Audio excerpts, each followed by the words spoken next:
Hello. This is working, yeah? Okay. Hello, hello. No. Hello, can you hear me now? Okay. आप देख लें, let me try yours. We need a third mic, please. Hello. Thank you. Okay, welcome, ladies and gentlemen. We'll be talking about Professor Ishtiaq's book that you just heard about. It is titled Jinnah, His Successes, Failures, and Role in History. So clearly this is not a work of hero worship, as a read through the work would reveal. And Professor Ishtiaq has delved into Mr. Jinnah's remarkable life, his successes, but what he describes as his failures as well. And that is interesting for us, given that we look at Mr. Jinnah, the man, much less than we look at Mr. Jinnah, the creation of our minds and of our, if you like, state narratives. So we will, during the course of this brief conversation, try and see what it is that Professor Ishtiaq adds to the vast corpus of writings about Mr. Jinnah. And I have with me Asad Rahim, a remarkable young scholar, a barrister and a writer whose writing a lot of us are huge fans of, and who's also a Jinnah scholar in his own right. And if I may summarize the way I think we are accustomed to now thinking about Jinnah, to my mind there are, let us say, three strands that come to mind. There is the official state narrative that emerged maybe in the late 1960s but was fully formed through the 1980s, the Zia years. Jinnah as the champion of Muslim nationalism who fought for and created a state in which Islam would somehow find expression. So that became the established state narrative by the 1980s. And that narrative then was challenged in a manner by Aisha Jalal when she came out with her book, The Sole Spokesman. In that book, she presented Jinnah not as a communitarian Islamist, if you like, somebody who was fighting for a state which would give effect to Islamic edicts and Islamic law, if you like, in a very broad sense. But for her, Jinnah was a liberal, secular politician who in the end used, if you like, the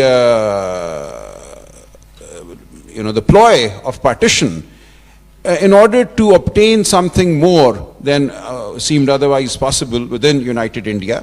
The Cabinet Mission Plan is something that is often presented to us as the fruition of Jinnah's efforts, that he was willing to live within a united India provided Muslims as a community could be politically safeguarded. Their fear of being submerged by a Hindu majority could be in some sense taken care of. And the whole argument presented by Aisha Jalal was that partition was not really the purpose of Jinnah's politics. It was to gain a better, politically more secure position for the Muslims of India within a united India, with power devolved onto the provinces and Muslim majority provinces having a say in the affairs of the federation. So that's the reaction that really happens to the state narrative through the 1980s, and very quickly then becomes, as if it were, the orthodox understanding of Jinnah's career among the quote-unquote liberal progressive intelligentsia of the country.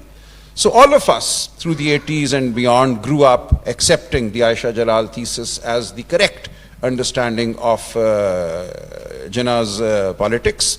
And the creation of Pakistan after the failure of the Cabinet Mission Plan is then attributed to the Congress party and Mr. Nehru not accepting the Cabinet Mission Plan. So the partition and its horrors are in a sense taken away and attributed to Nehru rather than those who were seeking partition. So this became a very comfortable narrative for a lot of us growing up. And this is the narrative that Professor Ishtiaq now challenges. So in a sense, his book is a counter to the Aisha Jalal narrative. And he says so quite clearly. But what that does, in a sense, is it takes us back to the official state narrative.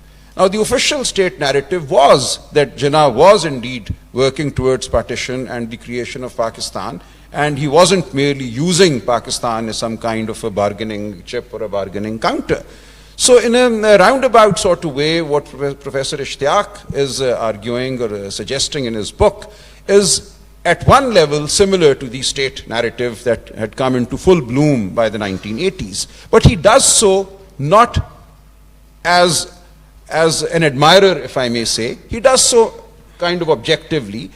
But in that objectivity, one can see that he sees Jinnah as failing at various levels. Now, the failure aspect is clearly not a part of our established state narrative.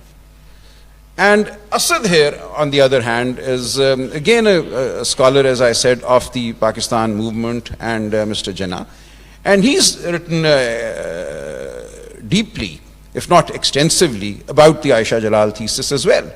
And Asad also disagrees with the Aisha Jalal thesis. His long piece in the Dawn a month ago, or a little longer, is a must read, I would suggest. If you go and look up the Dawn Sunday supplements, you'll find Asad taking on the Aisha Jalal thesis. But he does so more admiringly. So that, I think, is the distinction between Professor Ishtiaq and Asad. So for Asad, Jinnah's quest for Pakistan as a separate state was a genuine quest, was not just a bargaining chip. And what Pakistan has become since is obviously not something Asad subscribes to. But at one level, there is overlap between the state position, the position that Asad takes, and the position that Professor Ishtiaq takes about Jinnah's politics, the intent to create Pakistan through partition. But at another level, they disagree fundamentally. And I'll try and see if we can bring out those disagreements and present them before the House here for consideration. I hope, Professor Saab, that was a fair summary of your position. I would say yes. Okay, I'm Although, grateful. I mean, at this stage, maybe we should accept your presentation. We can build on that, and now the floor will be yours. I've overspoken already. Yeah. So, tell us then something about Jinnah's career. If we start really at the early stage, let us say the period 1906 and 1916 up to the Lucknow Pact. Right. So how do you see the Jinnah of that period and what Jinnah was to become later? Do you see the roots of that in that period, or is it a departure from his early years? It's a departure in terms of the positions he took and the arguments he proffered to defend his standpoints. But it's the same man seeking every time a position where his word would prevail. And so he looked for arguments, I think very sincerely, in favor of Indian nationalism.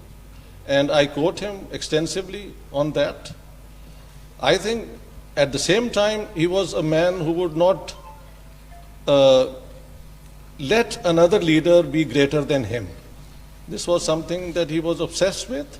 And Gandhi came and he transformed the politics of the subcontinent from constitutions, from speeches in the Constituent Assembly, in the Imperial Assembly at that time, and he brought it out in the public.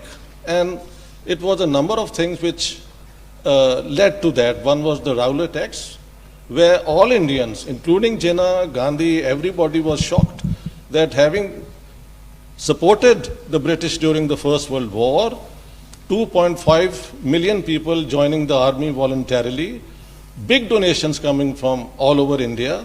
What they got was the draconian Rowlatt Acts. And then Jinnah is critical of that, very contemptuous of that, and I quote him. And I think that's the best part of Jinnah's career as an Indian nationalist. But he's overshadowed by Gandhi when the Khilafat movement comes. And may I point out to this August gathering that it's the Muslims who went to Gandhiji and not the other way around. So what was Gandhi's problem? Had he said, this is a Muslim issue, we won't support you, then he had no moral right to expect that the Muslims will join the Hindus and other Indians in asking for the freedom of India. It was as simple as that. So when Gandhi ji then becomes the leader and he goes out in the streets and he protests and people follow him. That Jinnah would not accept. He thought he would be reduced to second fiddle. And that in 1945, when he's speaking in September, he goes back to Gandhi and says, remember that man, wanting to be the leader of this and that, but now he's proven that he is a fascist. So this was an obsession for Jinnah, and I think leaders do have such problems. Now let's contain Yes. ourselves to this period first. So Okay. you describe Jinnah as an Indian nationalist Right. at this point in time. So And, from and, the 19... and the high point is the Lucknow Pact. Okay. Yes. Now, if I may just question both of you a bit on the Lucknow Pact. Now, in the Lucknow Pact, Jinnah acts as, an extraordinary lawyer, as it were, more than a politician. He presents a constitutional settlement in which Muslims would have, by way of separate electorates, Right. and representation in the assemblies that were expected to come into being with the Government of India Act that was perhaps being discussed at that time, and we got a Government of India Act in 1919. So Jinnah presents a scheme for separate electorates in the Lucknow Pact. And that presumably is to allay the fears of his Muslim colleagues. And what we see in the Lucknow Pact is that Punjab and Bengal, with Muslim majorities, would accept a share in the assemblies far less than their majority would suggest. So they would allow their majority to be converted into a minority, while they would gain a much bigger share in the assemblies of the United Provinces and elsewhere in India where the Muslims were in a distinct minority. So some kind of a balancing act is presented. So Asad, at this point in time also we see Jinnah as appealing to a Muslim constituency. So he's not just a secular Indian national. He's still, as early as 1916, acting and addressing the concerns of a Muslim constituency. So how do you see Jinnah at this point in time? Ji, thank you, Salman Saab. It's a privilege for me to be on this stage. Ishtiyaq Saab has written a book that is maybe more, not maybe, in fact, absolutely, more extensively researched than the vast majority of literature on Qaeda-e-Azam. And what I appreciated was its extensive use of primary sources. Raja Saab needs no introduction, along with Ashtar Saab, perhaps, absolutely, our most distinguished lawyer in this country today, and also somebody who is deeply immersed in reconfiguring what the heart of Pakistan is or what the heart of Pakistan should be. 1916 is a very interesting year. And if you fast forward to 1943, which I think is Mr. Jinnah's second most important speech after the 11th August 1947 speech, he uses 1916 as the cutoff point, which is that I joined the Congress party because of people like Gopal Krishna Gokhale and because of Dada Bhai Nauroji.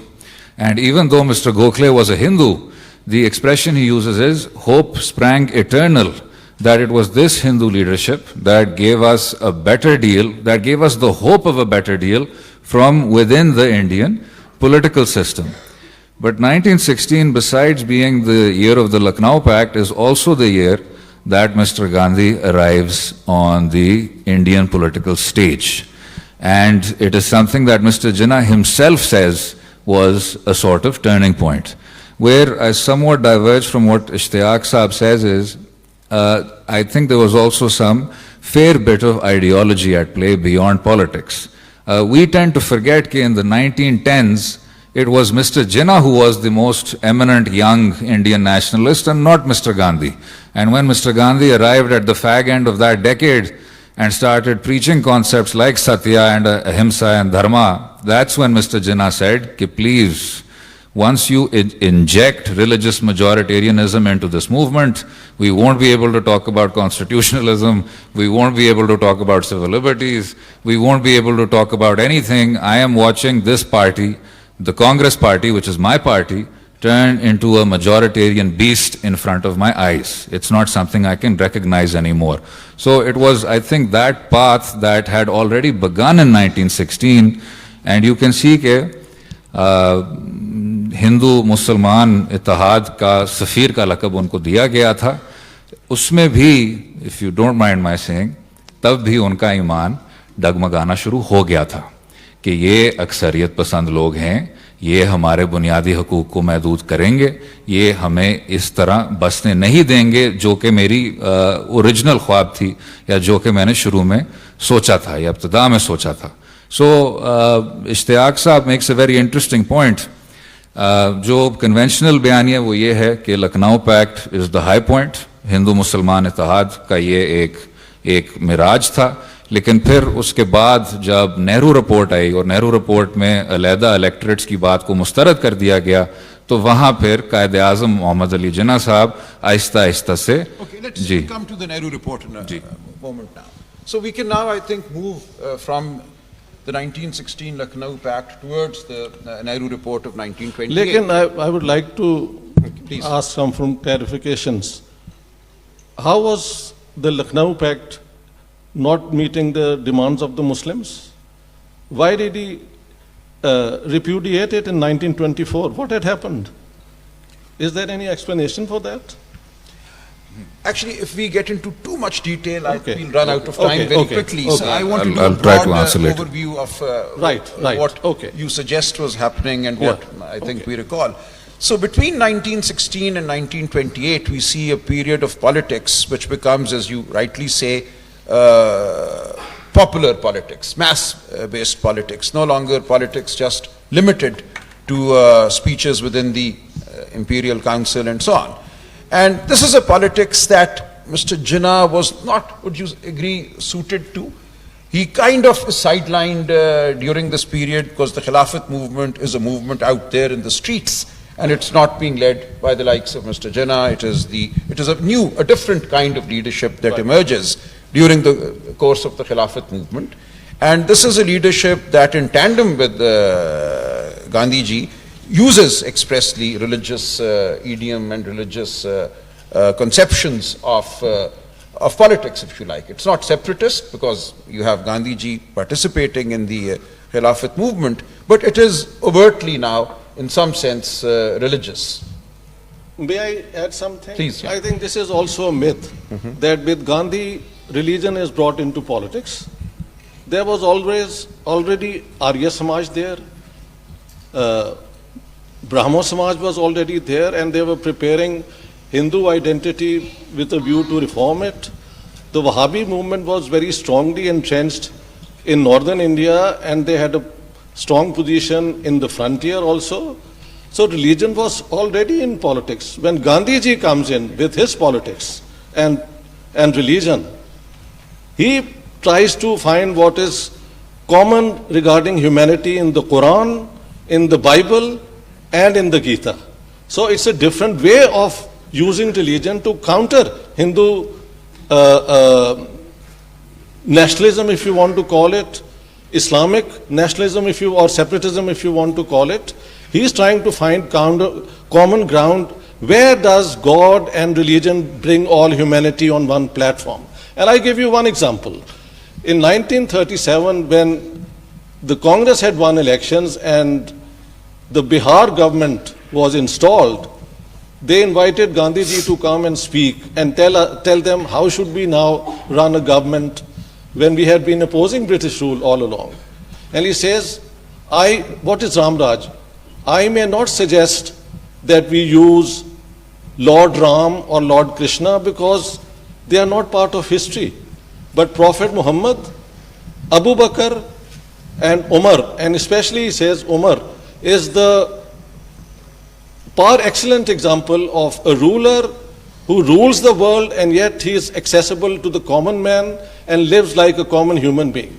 So Gandhiji's use of religion is to come up with what is best in all the traditions. So that's how I look at it. Okay.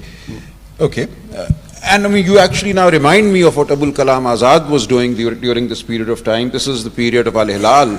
So Abul Kalam Azad, who later on becomes a major Congress leader, was in effect advocating Muslim militancy through his pan-Islamist, Jamaluddin Afghani-inspired writings of the period 1911 to about 1919, when he has his major breakdown. So you're right, religion in some sense was already there. Right. Among various strata of Indian society, both Muslim and Hindu. Yes. Savarkar's writings were emerging, Right. the RSS, the Hindu Mahasabha, was coming into existence. So yes, religion was in the air, Yes. clearly. And it had to find expression at some level. But what we see then is that during the 1920s, as the Khilafat movement rises and then dies down, the demand for separate electorates becomes a major issue in Muslim politics. And weightage. And weightage, yes. Yes. As I said, in Lucknow Pact, Yeah. Muslims had agreed, or Mr. Jinnah had agreed to altering the weightage of Muslims in various states. Yeah. In some states less than the population, in other states greater than the population percentage in those states. So this conversation then continues through the 1920s. And what you bring out is that there is a conflict between the Muslim League itself during this period of time. There are divisions within the Muslim League. Right. There is the Sir Shafi group backed by Allama Iqbal on one side. That's right. And then there is the Jinnah group, or what was then called the Jinnah League. So Iqbal and Shafi on one side and Jinnah on the other really are contesting parties within the Muslim League through the 1920s. And that's a very interesting thing that we often don't recall about the 1920s, that Jinnah still somehow is less communitarian than the mainstream of the Muslim League, and he still somehow wishes to go back to a position of Indian nationalism, as if it were. But it's more the Shafi Iqbal group that is insistent on separate electorates. Jinnah was not a loyalist to the British in that sense as Sir Shafi and Iqbal were, comparatively speaking. Jinnah would take an independent position until, I would say, the Second World War, when he goes and talks to Linlithgow.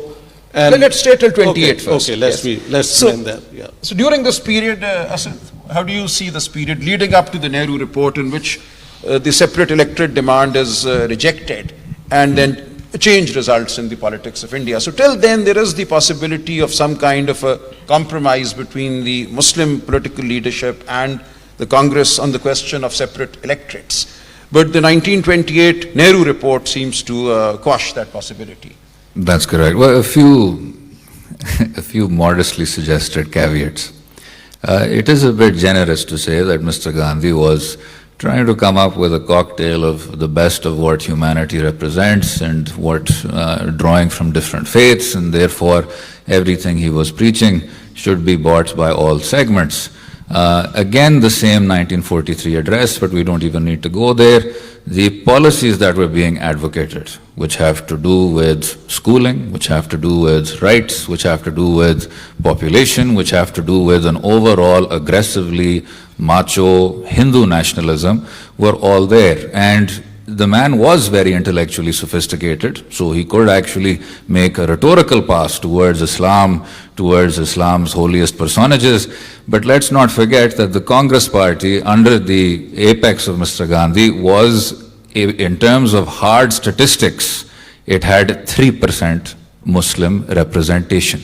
Abul Kalam Azad, who is hailed by Pakistan's progressives for some reason, was considered a quisling, to use Mr. Jinnah's word. The expression he used was a quisling because it was symptomatic of essentially you selling out to the majoritarian party and putting up a fig leaf of Muslim representation. And that's why separate electorates went to the heart of the issue. Why? Because Muslims, or any religious minority for that matter, do not vote in blocks. And when they're not voting in blocks, the first past the post system tends to decimate whatever people they're able to elect. And that's why Mr. Jinnah was so aggressively advocating for separate electorates, even though initially he had his own reservations about them. That's And right. You know that. yeah, I do, sir. I read your book also. And in a strange mirror image, when the remnant Pakistan National Congress was left over, not to get away, sir, from the 30s, post-Pakistan. So you find this existential crisis within our own opposition in our constituent assembly, where the Pakistan National Congress is saying, hum separate electorates nahi chahte, because we want to become part of a composite society. And that leads to the Muslim League being very confused, which once used to be a minority party who wanted separate electorates, that why is the minority saying that it should become part of a larger composite nation? So So you see the wisdom of the Congress. It was consistent even after partition. Absolutely not.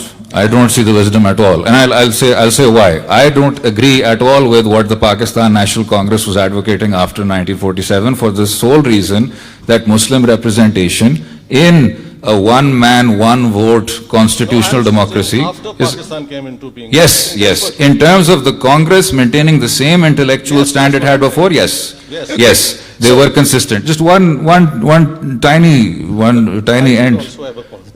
to this. As far as the repudiation of the Lucknow Pact is concerned, again with great respect, this book has cited Sir Sikandar Hayat. Sir Sikandar Hayat's rejection of what Mr. Jinnah was doing. Not Sir Sikandar Hayat. Sikandar Hayat is a professor. He's a professor, not so. He is not that Sikandar Hayat, the politician. Sikandar Acha, I'm sorry. Sikandar Hayat, the professor. Yes. Sikandar Hayat, the And- professor. And Rafiq Afzal, who's the main author of the history of the Muslim League. Both ठीक. are quoted. Again, Well, gentlemen, sirs we or don't get civilians, bogged down in the too much Sikandar... detail. Acha, chale. I don't want us to get bogged down in too much Okay, detail. We yeah, don't have yeah. that much time. Okay. So what we see is that up to the 1928 Nehru report, politics has changed. There is a division within the Muslim League. Other Muslim parties have emerged. The Khilafat movement then gives rise to parties like the Allama Mashriqi's Khakisar Tehreek, Majlis-e-Ehrar. You have the Jamiat Ulama Hind of the Deoband. So these are all major Muslim configurations, and none of them are really beholden to Mr. Jinnah, and they have their own independent existence and also mass appeal, if you like, roots among various segments of Muslim society. So what we see then after 1928 is that while Muslim League continues, carries on, you have all these other configurations that have also emerged. And this is a period that I would suggest is a period when Mr. Jinnah is perhaps sidelined a bit. And we see him indeed leaving India in 1931. He's invited to the first roundtable conference, but then he's not even invited to the subsequent roundtable conferences. And that suggests, in imperial eyes at least, a lowering of his relevance in Indian politics. And he sets up chamber as council in London, starts practicing, dabbles a little bit in local politics, not with great success, but great success as a lawyer indeed. So this is a period till about 1934, late 1934, that he's out of Indian politics from late 1930, mid 1930 to late 1934. So what was this? Why did Mr. Jinnah go away? I have no clue. What did he do there for 4 years? He amassed a lot of money, that we know. It's all in the public. Sorry, yaar, No, was this out of some sense of despondence? It must be. I don't know what was he seeking, and he thought that the Muslim League itself was ridden with so many problems that there was no light that he could see in his own party. And I mean, that's the explanation which makes sense. He went there, stayed there for 4 years, but he didn't give up his connection with politics. I think he used to come every year. I've read that also somewhere. So he was connected, but he was away from the Indian scene. I just wanted to make one point, I think, to what my learned friend has said. 3% Muslim representation in the Congress has to be understood in the, from the fact that 1909 the Muslims had been given separate electorates, and they were encouraged to seek their future as a separate community. So only the Muslims with a nationalist consciousness of all Indians were steadfast in remaining with the Congress, Jamiat Ulama Hind, and Khan Abdul Ghaffar Khan, Khan Bahadur, Allah Baksh Sumru. You know, these are people of great merit in their own right. Certainly. So, I mean, there are Muslims who don't understand or don't accept this separatist movement of the Muslims. Yeah. Okay. So through the 30s then, we move on and we come to 1935 when the Government of India Act is enacted by the imperial government, and that gives rise to a constitutional framework and the promise of elections with some kind of restricted but mass participation. And it also provides for separate electorates in the provincial assemblies. So for instance, in the Punjab assembly, out of 200 odd seats, 180 odd seats, 84 are reserved Muslim seats. Right. And similarly in Bengal and in the UP, there are very significant numbers of Muslim seats provided by the Government of India Act of 1935. And that is when Mr. Jinnah returns and once again starts participating in active politics inside India. And this then leads to the 1937 elections Yes, sir. under the Government of India Act. And the 1937 elections you describe as something of a setback for Mr. Jinnah. Quite, quite. Well, the results were such that the Muslim League was routed in the Muslim majority provinces, and I actually hold the Congress responsible for not realizing that this communal card can now be played to gain back Muslim support for the Muslim League. And Jinnah is on record telling the governor of Bombay that henceforth I'll use communalism to rouse Muslim fears of Hindu domination. And he says, in a united India, Islam will be annihilated, Muslims will be obliterated. And he goes on and to all parts of India, including in the Muslim Hindu majority provinces, and at Kanpur on the 30th of March 1941, when the Lahore resolution had already been passed, the Muslims confront him and say, what will happen to us? And I quote Jinnah saying that I'll make 2 crore Muslims experience martyrdom and get smashed. So he was willing to sacrifice the Muslims Left behind in India. Yeah, whose interest we are supposed to believe that he Okay, represented. let me just get Asad's reaction to this. So Asad, would you say that the 1937 electoral defeat changed fundamentally Jinnah's politics? Absolutely. 1937 was where the Damascus conversion happens, which is that once you give the Congress party government, it turns out that regardless of the high principle that they ascribe to, at the end of the day, they are essentially a communal organization and they will not give you free breathing room in a country in which they control the state machinery. That was the first thing. The second thing was, Ishtiaq Saab is right that Mr. Jinnah has in various addresses said that we are trying to create a separate country where the minority left behind in the major country is going to suffer. And then he said, suffer we have to. And he grounded this in his own experience whenever he would speak about the minority in that country, because he himself was essentially from there, he would say that this is about us, we. He would use the expression we, that if we have to make this sacrifice, we will make this sacrifice. It goes back to the greatest good.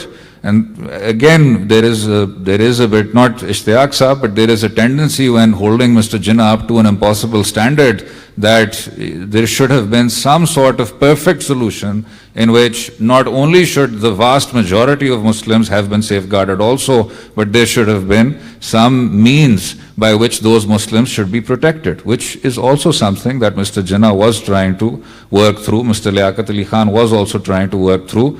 Yahan bhi protection, udhar bhi protection. But that idea of the minority staying behind in India cannot divorce us from the fact that we should not achieve Pakistan for anyone. So that's the, I think, the second thing. And he also says they are the first pioneers.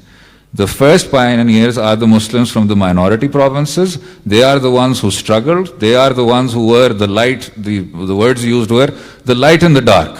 So in addition to what Ishtiaq Saab said, I think we need to read what Mr. Jinnah said about the minority Muslims in, holistically.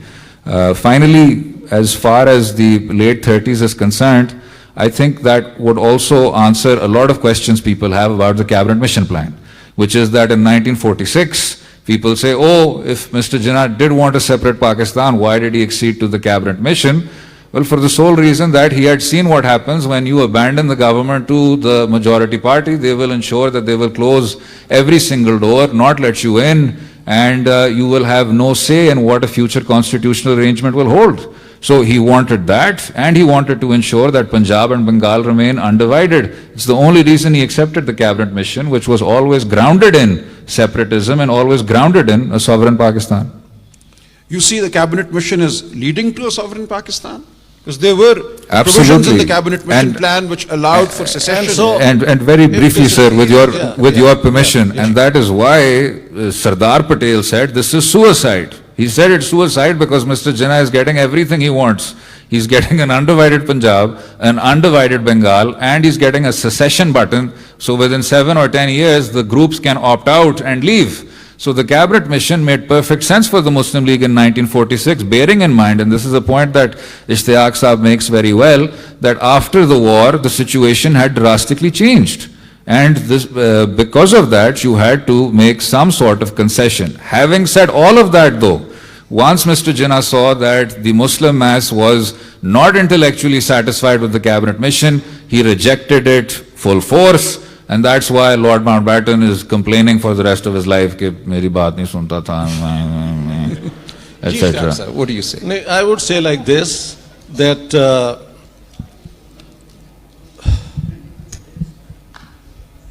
these ministries which were formed by the Congress party, In 1937, Yeah, 37, were they 39. oppressive? Were they oppressive of not at Muslims? all. That's Okay. what I'm saying. Lord Lilithgow, who was encouraging Jinnah to demand something concrete, and the Lahore resolution comes out of it.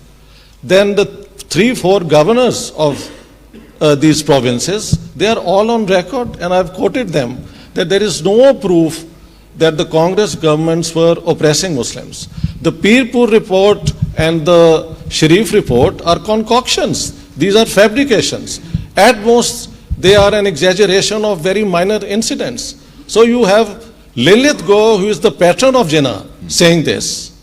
So how can you allege that the Congress government gave a bad deal to the Muslims? Well, sir, taking your point at total face value and conceding, then it appears that the Congress government from 1937 to 39 seems to be much more progressive than what followed with Mr. Nehru or Indira Gandhi or Narendra Modi or every single Congress party or BJP or Jana Sangh government that succeeded. Oh, yaar. But coming to 1937 to 1939, whether it is the Vande Mataram issue, whether it is the intellectual issue that was being posited, accepting what Ishtiaq Saab said, that these reports are concoctions, the fact remains that the Muslim majority certainly felt oppressed to the extent that there was widespread resentment against that rule. So I am saying this when conceding, let's say, for the sake of argument, conceding Ishtiaq Saab's I think you point.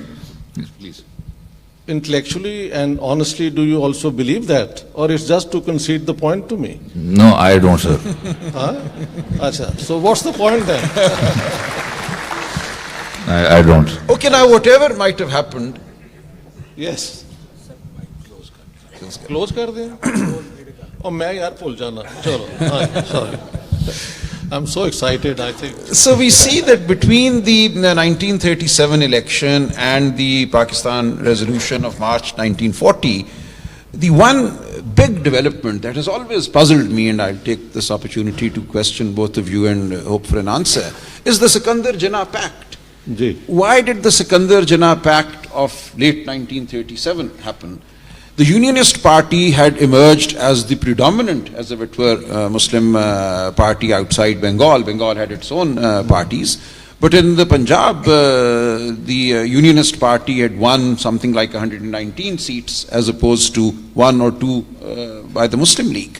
So why would the head of a 119 seat party, Sir Sikandar at that time, Sir Sikandar Hayat, enter into a pact with the leader of a party that had 1 or 2 seats and allow them, as if it were, ingress into Punjab? What explains that? I've never really understood what led to the Sikandar Jinnah Pact.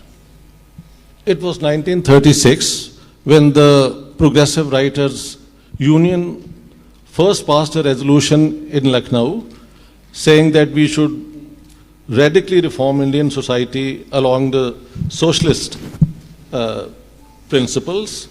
And then Jawaharlal Nehru, as President of the Congress, delivers his presidential address where he says, we will abolish Zimedari and we will recast India in the light of the Soviet model of development. And Zimidari means land ownership, and the Muslim League, whether it was in the UP or later on in Pakistan, or let's say the northwestern, people flocked into the Muslim League because Jinnah said that landlordism would be gone and Islam will be annihilated. So that's the message. And to the Barelvi ulama, he said, you can go out and preach anything about what Pakistan would be like. Pakistan ka matlab kya, la ilaha illallah. This was spoken all over. I mean, I'm talking of the 40s now. So the 1937 is the fear of a socialist India coming into being under the Congress party. It's not Hindu Raj, because ultimately, and I quote Jinnah pleading to the same Congress government to save the Muslims in India, and they did. And just to demonstrate the point, 21% of the population of West Pakistan would have been Hindu and Sikh.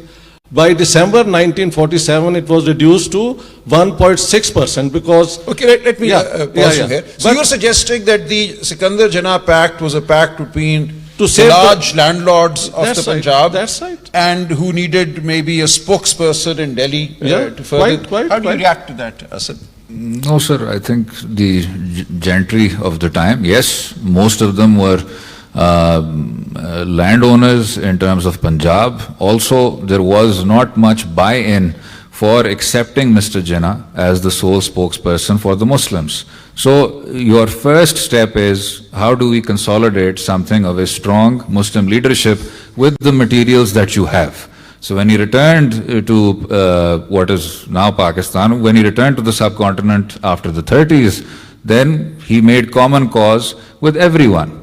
He made the Sikandar Jinnah Pact because he understood that within the Punjab, well, this is the gentry we have, this is the gentry we need to work with. Again, when that pact lost its efficacy, Mr. Jinnah said it is dead and we will never go back to it. So he understood from a strategic point of view that you need to make common cause. Having said that though, I would disagree with him ever being intellectually on board with any understanding of protecting land holdings, protecting the big sarmayadars. He has said in multiple speeches, 1944 Muslim League Working Committee, prior to that also, this 1943 address, Muslim League presidential address, he said, we are not going to be a party for the capitalists, we are not going to be a party for the landlords, we are not going to be a place where you accumulate wealth in a few hands. But so, I'll just conclude very, very quickly.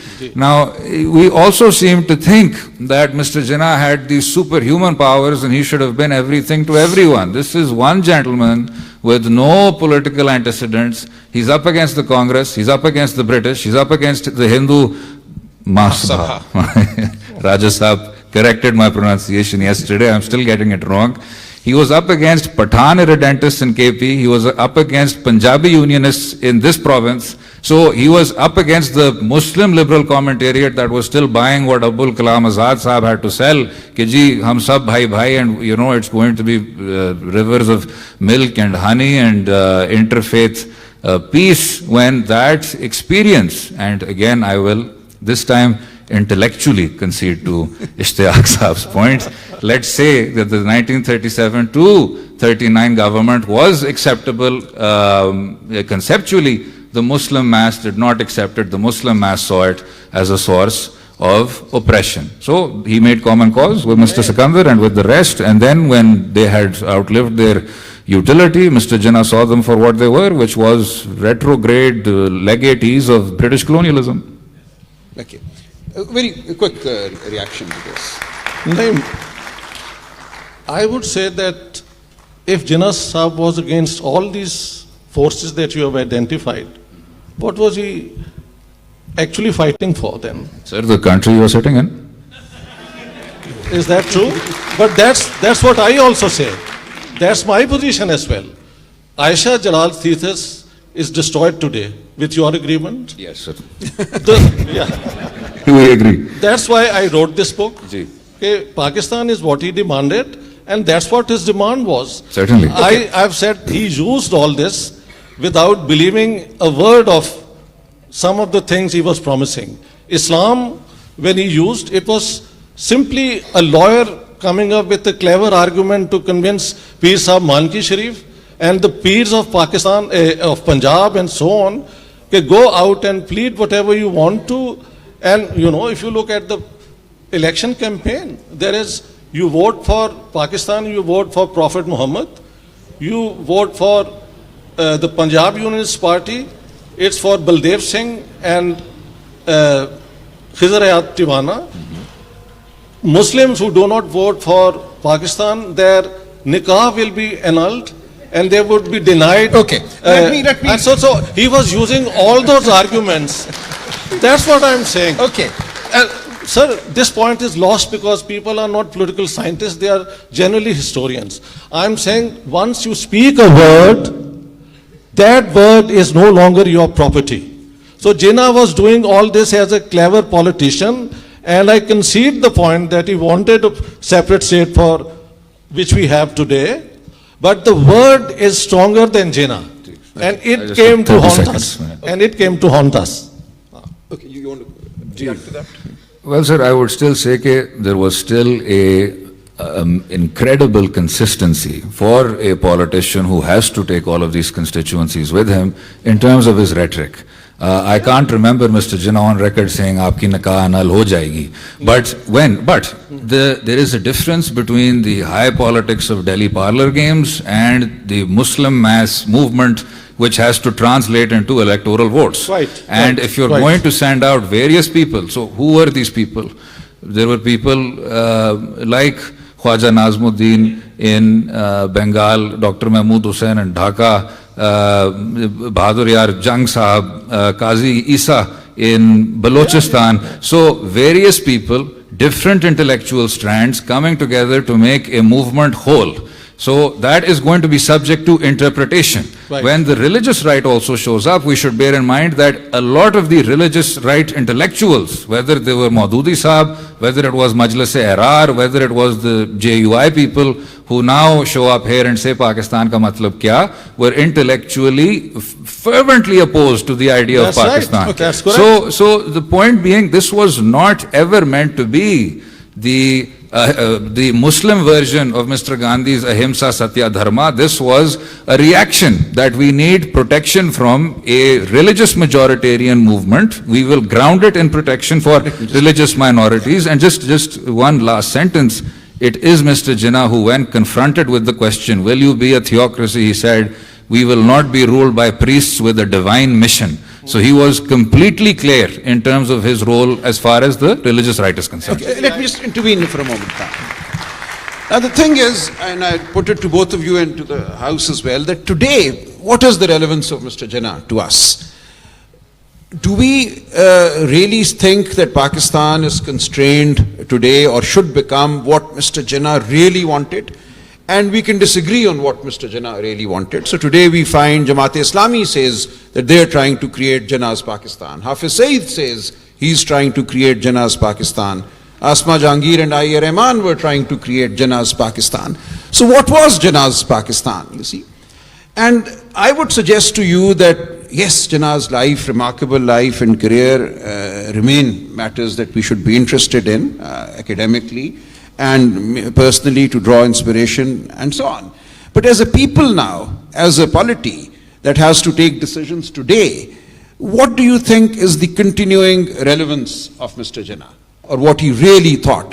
Has he not become a rhetorical prop for everybody, really? Because everybody is trying to create Jinnah's Pakistan, and everybody reads into his life and into his politics what they wish to read. So how would you suggest we now deal with Jinnah as the icon?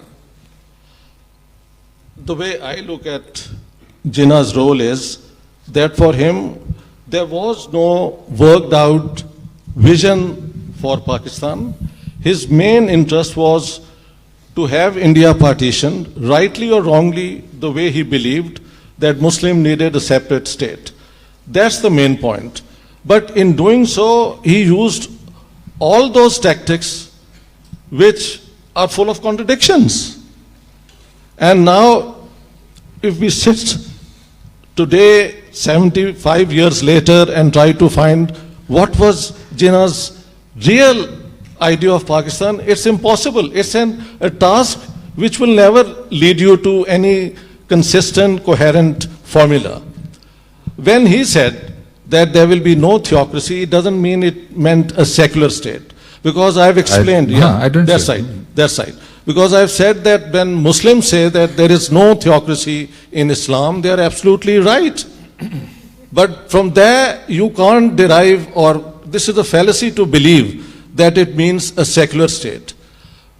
In Islam, there are two ways of looking at the state. One is autonomy, which is the Sharia or the divine law is supreme, not the clerics. That's the point I make.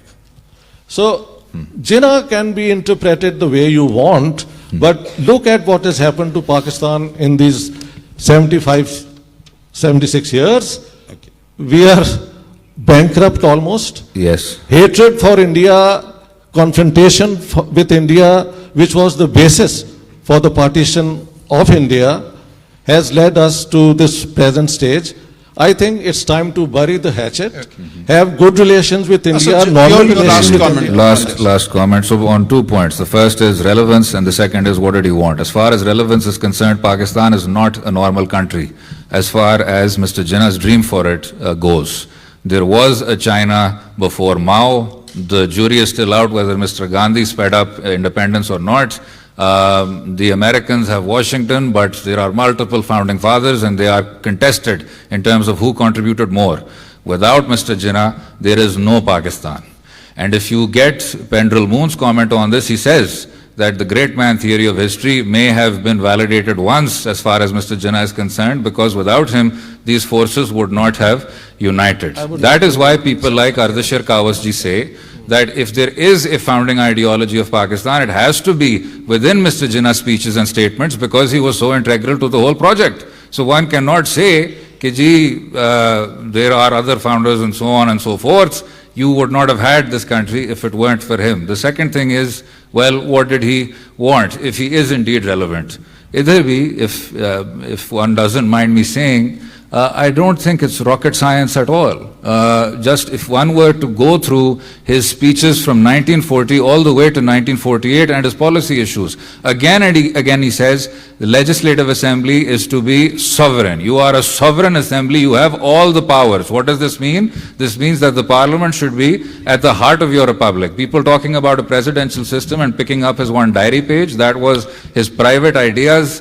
A man who was a parliamentarian his entire life, who kept on saying that the Constituent Assembly is sovereign, spoke about a parliamentary system. That was number one.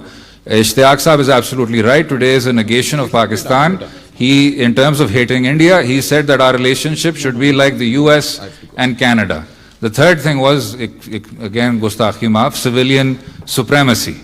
So he said in 1948 in Cadet College, that staff college, that you have to listen to your civilian masters. This is your oath. Please read it. So parliamentary supremacy, civilian supremacy, good relations with India, and a federation in which minorities should be able to get full play as citizens of the state. So if for 75 years you are going to do the exact opposite of what he says, and then in the end say he was very ambiguous, we don't know what he means, different people want different things from him, that's on you. That is your issue. And if last sentence, if Hindustan under Narendra Modi can become an essentially majoritarian project that is rooted in European fascism from the 1930s and vindicates the idea of Pakistan, then how shameful is it that Pakistan is failing the idea of Mr. Jinnah? That's all. Okay. Thank you very much, gentlemen. We'll carry on this conversation, or a part of it, tomorrow, regarding the role of Islam in the constitutional framework of Pakistan over the last 75 years now. I'll be talking to Sarah Holes of the Humboldt University and Asif Iftikhar of LUMS on the role of the Council of Islamic Ideology and Islam more generally in the constitutional evolution of Pakistan tomorrow. And thank you very much for this session. Thank you. Thank you.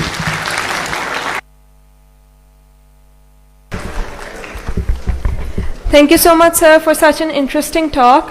And we'll take a break of 15 minutes. The next session will start at 2:10.